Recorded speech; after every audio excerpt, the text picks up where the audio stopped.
Assalamualaikum warahmatullahi wabarakatuh.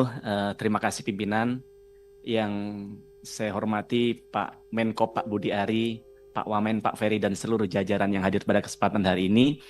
Kami sampaikan terima kasih banyak Pak Ari atas kehadiran panjenengan. Di tengah kesibukan Pak Ari, hari ini kami bisa mendapatkan paparan secara langsung dari Bapak soal koperasi, Pak. Kami apresiasi atas paparannya, Pak. Sungguh dapat menjawab pertanyaan-pertanyaan yang mengganggu suasana kebatinan kami. Karena jujur kami juga berharap koperasi ini bisa sukses, Pak. Termasuk tadi salah satu Bapak yang sampaikan di awal soal ini bukan top down, tapi bottom up. Itu yang jujur menjadi kekhawatiran kami dan Bapak sudah jawab sebelum kami bertanya, Pak. Karena sebagaimana kita tahu bahwa kalau top down kita tidak mau seperti di zaman Orde Baru yang kemudian jadi gagal dan sebagainya. Termasuk juga tadi Bapak sampaikan soal pemilihan jenis usaha. Kemarin kami berpikir bahwa kalau koperasi ini usahanya ditentukan oleh pusat, maka tidak relevan dengan apa namanya tantangan dan kebutuhan lokal. Tapi Pak Menteri sebelum kami tanya juga sudah menjawab atas pertanyaan itu. Artinya sebenarnya kita punya kesamaan, Pak. Cuman saya tidak tahu kenapa apa namanya tapi Pak ya saya tidak perlu sampaikan ini lebih detail lagi soal itu, tapi kesimpulannya adalah kami tujuannya untuk bagaimana pengen segera ketemu Pak Menteri ini adalah bagaimana kami bisa mendapatkan paparan seperti yang kami dengar hari ini. Karena jujur di tempat kami di partai kami sering ada FGD, Pak, yang salah satu dibahas adalah program-program yang terkait dengan prioritas program pemerintah. Dan ketika kemarin kami ada FGD soal KMP, kami gelagapan nyari materi, Pak.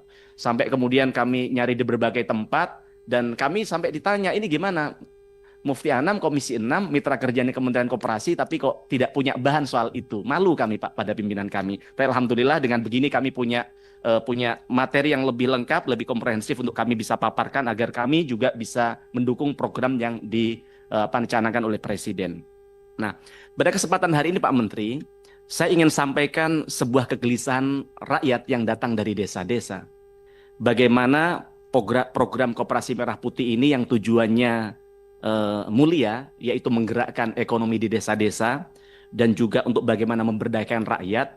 Dan tentu kami di Partai PDI Perjuangan, Pak Budi, kami mendukung kalau ini betul-betul membawa dampak kesejahteraan bagi rakyat. Sepakat dengan apa yang disampaikan kawan kami Pak KW tadi, kami pengen bahwa Koperasi Merah Putih ini bisa menjadi senjata pamungkas untuk rakyat bisa berdaya di daerahnya masing-masing. Tapi kami juga punya tanggung jawab moral agar bagaimana Koperasi Merah Putih ini tidak menjadi monster yang kemudian justru memakan rakyatnya sendiri, Pak Menteri. Maka pada kesempatan hari ini kami ingin menyampaikan beberapa hal agar kemudian upaya yang baik yang sudah dilakukan oleh Pak Menteri Koperasi dan Presiden bisa betul-betul bisa berjalan dan berdampak bagi kesejahteraan rakyat. Yang pertama, Pak Menteri, saya ingin bertanya, apakah betul KMP ini sudah sesuai dengan arahan Presiden Prabowo? Karena kita sering kalau mendengar orasi-orasi dari Pak Presiden Prabowo yang mengatakan bahwa beliau sering bicara tentang kedaulatan pangan, kedaulatan ekonomi desa, gotong royong dan sebagainya. Tapi kalau kemudian Koperasi Merah Putih ini diambil dari dana pinjaman Himbara, yang jaminannya adalah dana desa, Pak Menteri, apakah itu tidak justru bertentangan dengan kemandirian desa dan juga kedaulatan ekonomi desa yang selama ini digaungkan dan sering disampaikan oleh Pak Presiden Prabowo begitu? Nah, maka dalam persoalan ini saya sering bertanya-tanya dalam diri saya, Pak Menteri, apakah benar rakyat diberdayakan dengan adanya KMP ini? Atau jangan-jangan masa depan mereka digadaikan begitu? Maka kami ingin dapat jawaban soal itu. Kemudian yang kedua, Pak Menteri, resiko menjadi monster baru. Pak Menteri, kita belajar dari bagaimana dulu di zaman Orde Lama ada namanya KUD. Betul ya Pak Menteri ya? Kemudian setelah itu ada namanya BUMDes. KUD dan BUMDes banyak yang kolaps dan bahkan bangkrut. Bahkan sengaja oleh para pengurusnya dibikin bangkrut agar duitnya bisa jadi bancakan, Pak Menteri, di masa itu. Nah, kami ingin mendapatkan jaminan yang konkret dari Pak Menteri agar KMP ini tidak bernasib sama seperti KUD dan BUMDes, Pak Menteri. Nah, bagaimana Pak Menteri bisa memastikan bahwa KMP ini bukan monster baru yang jadi alat bancakan dari oknum-oknum di desa? Kemudian yang ketiga Pak Menteri, beban untuk himbara dan dana desa. Kita tahu, kami mendengar, tapi tadi belum, kami nanti minta disampaikan belum, atau saya keskip soal paparan Pak Menteri soal itu. Permodalan ini yang kami dengar adalah 3 miliar per desa dari himbara. Yang kami total ketika 80 ribu koperasi desa, maka ada 240 triliun Pak Menteri. Tentu ini bukan uang yang kecil. Kalau gagal, tentu NPL perbankan akan bisa terancam, yang tentu dapat mengganggu stabilitas keuangan nasional begitu. Nah, kemudian kalau dananya macet, kemudian dana desa dijadikan jaminan Pak Menteri. Nah, kalau dana desa disita bank, lalu siapa yang ke depan nanti akan bangun jalan desa? Siapa yang kemudian akan bangun jembatan desa? Siapa yang kemudian akan bangun sekolah-sekolah di desa-desa itu Pak Menteri? Nah, jangan sampai yang jadi korban adalah rakyat, adalah desa, adalah menteri perbankan BUMN begitu. Kadang saya sedikit bertanya-tanya atas pernyataan dari Menteri Desa yang menyampaikan bahwa kalau koperasi merah putih tidak terbentuk maka dana desa tahap kedua tidak bisa dicairkan. Kan menurut saya konyol Pak Menteri ini.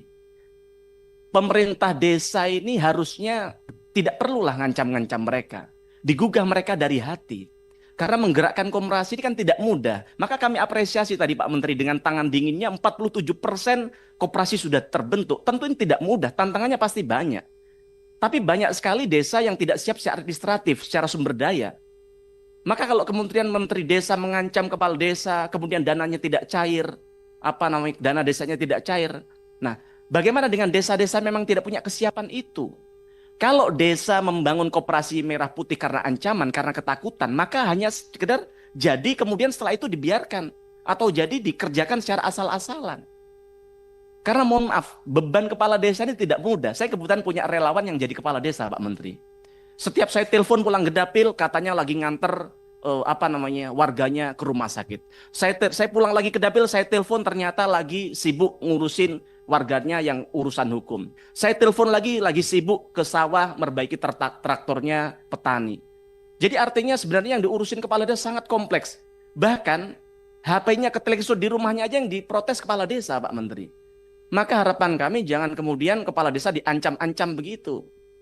Agar mereka kemudian bisa menggerakkan koperasi merah putih ini dari hatinya, yang kemudian mereka bisa optimal dalam manajemennya nanti begitu. Nah, kemudian selanjutnya Pak Menteri, jangan sampai ada nepotisme dan KKN sejak awal. Maka pertanyaan saya, apa langkah konkret dari Pak Menteri untuk memastikan bahwa pengurus KMP ini tidak asal tunjuk Pak Menteri, tapi betul-betul profesional dan punya integritas. Kalau Bapak dengar di lapangan termasuk di dapil kami di Pasuruan Probolinggo Pak, dan Bapak nanti bisa, Bapak kan mantan Menteri Komunikasi Informasi, Bapak bisa cek tuh di media apa saja yang sedang dikeluhkan masyarakat. Banyak masyarakat kita sekarang menyampaikan bahwa koperasi ini rata-rata pengurus yang ditunjuk, yang dibentuk adalah keluarganya kepala desa Pak Menteri. Kalau sejak awal saja, betul Pak Menteri apalagi sudah membenarkan. Nggih. Nah, kalau sejak awal saja sudah nepotisme, sudah KKN, bagaimana ke depan?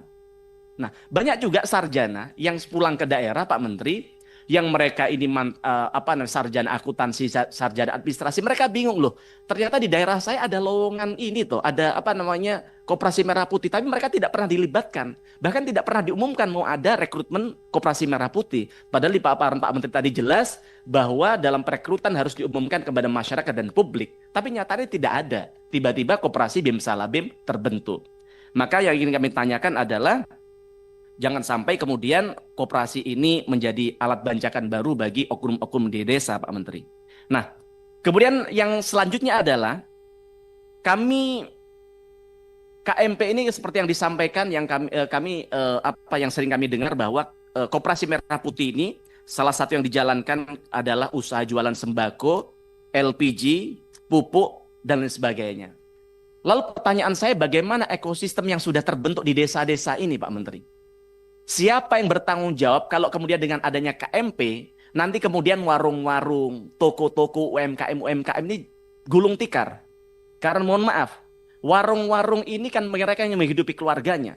Kalau ketika gulung tikar, siapa yang bertanggung jawab ketika mereka tidak bisa menghidupi keluarganya lagi, tidak bisa nyangoni anaknya lagi kalau berangkat ke sekolah dan sebagainya.